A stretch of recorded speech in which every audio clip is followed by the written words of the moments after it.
Hi friends, ఈ shot వచ్చి మేము పొట్టకెళ్ళి వచ్చాం కదా. వచ్చిన తర్వాత ఇక్కడ వ్రతం కోసం అయితే ప్రిపరేషన్ అవుతుంది.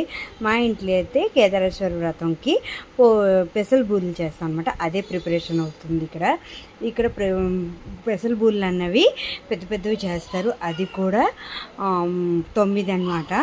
ఒక్కొక్కరి ఇంట్లో ఒక్కొక్క పద్ధతి ఉంటుంది. మా ఇంట్లో పద్ధతిలో అయితే 9 బూరెలు పెడతారు. పెసలు బూరెలు పెట్టేసి పూజ అయితే చేస్తాం.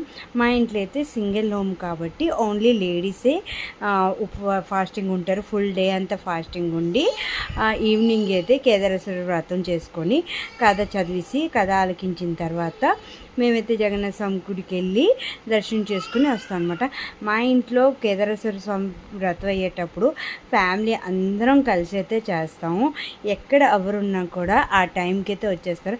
అందుకే నేను ఎవ్రీ ఇయర్ అయితే కొరాపుట్ అయితే వెళ్ళిపోతాను వ్రతం కోసం.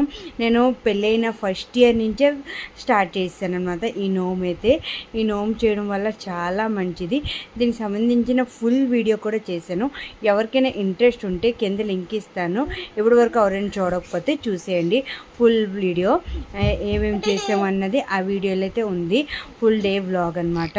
పూజ అయితే చాలా బాగా అయిన తర్వాత మేమైతే మా ఊరు కొరాపుట్ జగన్నాథ స్వామి టెంపుల్కి అయితే వచ్చేసాం.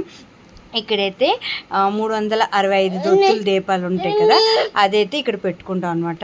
ఎవ్రీ ఇయర్ లాగే ఈ ఇయర్ కూడా చేసుకున్నాం. చాలా బాగా అయింది ఈ ఇయర్ కూడా. వెదర్ అయితే అక్కడ అంత చలి లేదనమాట, నార్మల్గా ఉంది. యాక్చువల్లీ ఈ టైంలో అయితే చాలా చలి ఉంటుంది అక్కడ, కానీ ఈ ఇయర్ ఏంటో అస్సలు చలి అనిపించలేదు. వెదరు నార్మల్గా ఉంది. నార్మల్గా వైజాగ్లో చలికాలం వల్ల ఉంటుంది అలాగుంది. ఇప్పుడైతే వైజాగ్లో అస్సలు చలి లేదా, కానీ అక్కడైతే కొంచెం లైట్గా చలి ఉంది. మంచు ఎక్కువ పడుతుంది అనమాట.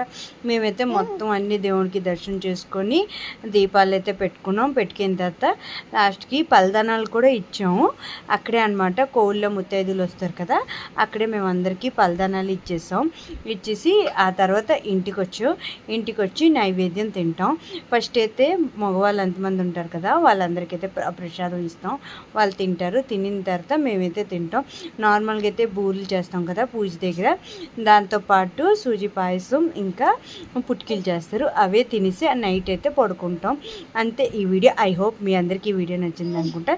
నచ్చితే ఒక లైక్ చేసి, అలాగే కొత్తగా ఎవరైనా మన ఛానల్ చూస్తున్నట్టు ప్లీజ్ సబ్స్క్రైబ్ చేసుకోండి. Bye bye.